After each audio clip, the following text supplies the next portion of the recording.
Let's talk about Forges of Ravenshire, a dice placement game that's about forest blacksmiths.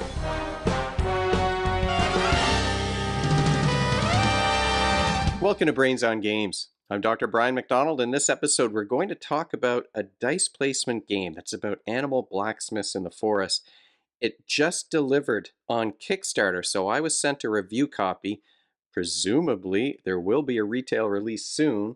It's a game called Forges of Ravenshire by BA Games. Now, this is a game for 1 to 4 players. There are solo rules in the box. You can play it with kids aged 12 and up, and games take anywhere from 50 to 100 minutes to play. Let's take a deeper look at Forges of Ravenshire by BA Games. Forges of Ravenshire is medium in terms of its strategic complexity. The rules, though, are very simple. We're going to talk about those. What you're trying to do in this medium weight game is be the player at the end of 4 rounds who's earned the most gold by fulfilling contracts and building up their forge. You're playing as animals, right? Your blacksmiths are animals. So you've got crows. I've got a raccoon and a bunny down here that I've already set up on the table, but there's crows and badgers, and I think we've got like a coyote here. On one side, you can kind of see the guild half of the board, but like I said, I've unfolded everything here at the bottom, and you'll be able to see that in a moment. But we are talking about dual layer player boards, and this is where you're going to place your dice and place your upgrades as you play through the game. Turns in this game are super simple. Now you can make things a little bit more complicated. I mean, the player boards are all alike. They're going to start to diverge as you upgrade parts of your engine, but there's also a deck of assistant cards that give each player some extra power. So you could make it a little bit more asymmetric by adding those assistants, but the assistants are optional. As I said, the turns are simple. What are you going to do? Everybody has 3 dice that they're going to start with. You're also going to start with a contract, one of these basic common contracts. You can have up to 3 of these beside your player board that you're working on. This is primarily how you're going to earn gold, and reputation that earns you more gold at the end of the game. So you're going to roll your 3 dice. You begin your action, you choose your action by placing a die on the board.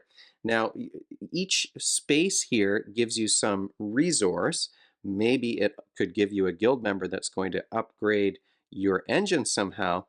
And the numbers do affect how powerful or what you get from that action. So that's something that does make the game interesting. It's sort of like worker placement, but because you've rolled dice and the numbers do count, depending on where you place them, they're going to have some different impact. So on some of these spaces, high numbers are going to give you more resources, but on others, like the ore or the wood, for example, lower numbers give you more stuff. So you're trying to earn these resources that will allow you to fulfill these contracts. There's leather and charcoal, there's steel and ore and wood, and you've also got this part over here on the corner. I've put the first player token here in the way.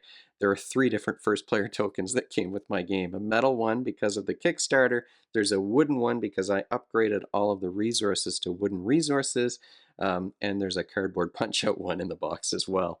But these guild members do upgrade your engine, and I'll explain that because that's kind of the second part of your turn. So what am I going to do here? Maybe I'll try and get some wood because I have a number 2. It doesn't matter the color where you're placing it on the board. The color matters when you take, on the next part of your turn, when you take a die off. So I've placed it 2 here. That's going to give me 3 wood and 1 dragon scale, and the dragon scale resources are separate. I took some pictures that you'll see, but I've got these wooden dragon scale pieces here, and there are talismans and mithril as well. But that's going to give me 1 dragon scale and 3 wood. I track the regular goods just by moving these cubes around on my player board. Once I've placed that die on the board, the second part of my turn is that I get to take a die from the board, and that goes onto my player board. So let me show you here what that looks like. Now here's the player board. When I take that die off the main board, it's used in the same way as when I place the die. So if I take one off of the steel section, I'm going to get however much steel based on the number of the die that I've taken. But then the die goes onto my board to activate a guild. That's where these guild upgrades come in, and they do start to upgrade your engine. So if I've got an extra little tile slotted in here in this dual layer board, and I draw a purple die, the purple die is going to go up here. Doesn't matter the number when you're placing it on your board, but then it activates every guild ability in that column. So in this case, I could get a gold, I could spend a gold to get an action token, I could spend a second gold to get a magic item and a wood.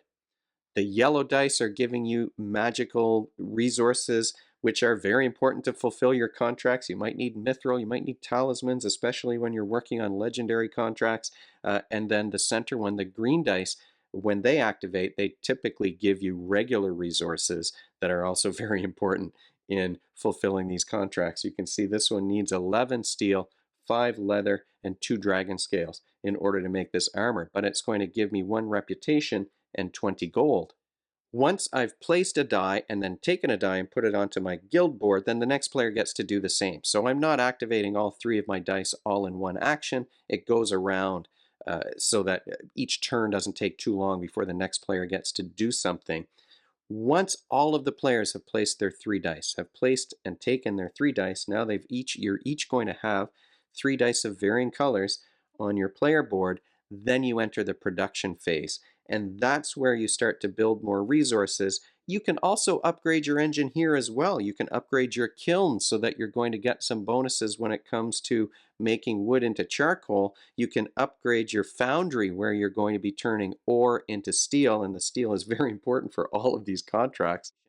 But that is the game. You play through 4 seasons, and after the 4th season is done, you count up that gold, and whoever has the most is the winner. What skills are you practicing though when you play a game like Forges of Ravenshire? Well, it is definitely a game that is about budgeting and planning. So you've got a lot of different resources to budget. You've got ore and wood and charcoal and steel and leather, plus you've got those magical resources as well. And you're trying to allocate those to fulfill those contracts that are going to earn you gold, and that's going to give you some points. So there is a lot of budgeting, and you do have to plan ahead to make sure once you get to the production phase that you have everything you need in order to do what you want to do. And whenever we're talking about planning ahead and budgeting, those are examples of executive functioning skills, the skills and abilities that you need to work towards a goal. They do include planning, organization, self-monitoring, sustained attention, all kinds of skills that fit under the executive functioning umbrella. And strategy games like this are always invoking and practicing those executive functioning skills. Final thoughts about Forges of Ravenshire. Well, I had a lot of fun playing this game. It's got great artwork. The theme is a lot of fun with these woodland creatures, and the art really brings them to life. And it includes a raccoon. So my son loves raccoons, so usually he plays red, but I think when he plays this game, he's always going to want to be yellow because he loves raccoons so much. So it's got that great theme. The components are fantastic too, especially if you upgrade to those wooden components. They're just great. They're thick, they have a nice weight to them, and the artwork really does stand out and pop from these wooden pieces. So we really did like the components in the artwork. I mean, this neoprene mat is fantastic too. It's the first mat that I've played with that kind of mimics that dual layer player board by having holes cut in it to keep your dice in place. So, which is fantastic in a game like this. You know, that you don't want the dice to slide around and wind up in a different location, because that's going to be confusing when you're trying to figure out where you can place your dice or which die you want to take with you. At its core, it's a worker placement and recipe fulfillment game. So you're trying to fulfill these contracts to earn the points, and the dice are your workers. But I mean, it is clever that you're placing dice, and different numbers are going to have a different impact when you place them on the board, when you take them off the board, when you place them for production on your player board. It's also got that engine building where you're taking these, there are big decks of these 3 different guild members that are going to cycle through at the end of every round.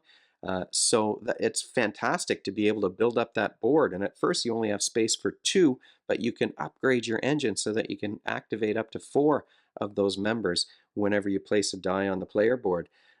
So worker placement is a mechanism that I love, and this adds a fun wrinkle, I think, by making the workers' dice with numbers that impact the action that they're taking. So you've got this great combination, I think, of mechanisms. The recipe completion is probably my least favorite of the three main things that you're doing in this game. Love engine building, love worker placement games, and I like these recipe completion games if the artwork is good and the resources are fun to manage. So you do get these fun decisions, and as I said, I think the dice placement is a clever way of implementing the worker placement mechanism here in Forges of Ravenshire. Are there downsides though? Um, well, as I said, we had a lot of fun playing this game, so I wouldn't. I mean, I'm going to be a bit of a bit nitpicky, I guess, in terms of talking about the downsides of this one. Well, one is that the player interaction is kind of limited. There's no take that actions. There's no way that I can disrupt a player's engine other than by drafting the cards or the dice, the contracts, or the guild members that my opponent wants to take on their turn. So there's not a lot of player interaction. It is strategic in terms of the order in which you place your dice and take your dice. That's another way you're kind of interacting with the other players because, if there aren't too many orange ones left on the board and one of your opponents really wants to take one of those orange dice, maybe you wait until later on before you play that one. So player interaction is limited. The production phase is meant to be carried out simultaneously once you've learned the game. So everybody takes their dice on their player board from the guild side and puts it on the production side to earn reputation or gold or resources or steel or charcoal or what have you. Everyone can do that at the same time. Everyone's fulfilling their contracts at the same time. Um, I like that because it keeps the game moving. Everybody's doing everything at once, that's fine. If there's something you have a question about or you're worried that someone's done something wrong, you can talk about it if you need to. But it does speed things up and keeps the game moving into the next round. But that is a pet peeve of one of my players. He doesn't like those games where you're doing things simultaneously because he wants to know what the other players are doing because he wants to learn. If somebody did something spectacular on a turn, he wants to know how that was done. I think he has another play group that he plays with where often the action does stop to double check what other players are doing instead of just keeping everything simultaneous. So that might be one of the reasons why that's a bit of a pet peeve for him. But I don't mind that at all because it does keep the game moving. So it's not really a downside for me. Your mileage may vary on that one. But that in a nutshell is Forges of Ravenshire, a fun game with woodland creatures who are acting as blacksmiths, great components, great art, fun combination of mechanisms. If you have any questions or suggestions, you can of course leave them in the comment section below the video, or you can email me at brian@brainsongames.ca. Brainsongames.ca is the website. That's where future episodes will go, and the previous ones are already up there. Brains on Games is the X handle and the Facebook page and the Instagram feed, so we're all over the place. And if you enjoyed this video and you want to be notified of future ones, you can head on over to YouTube and click that subscribe button. Thanks for joining me, and hopefully I'll see you next time.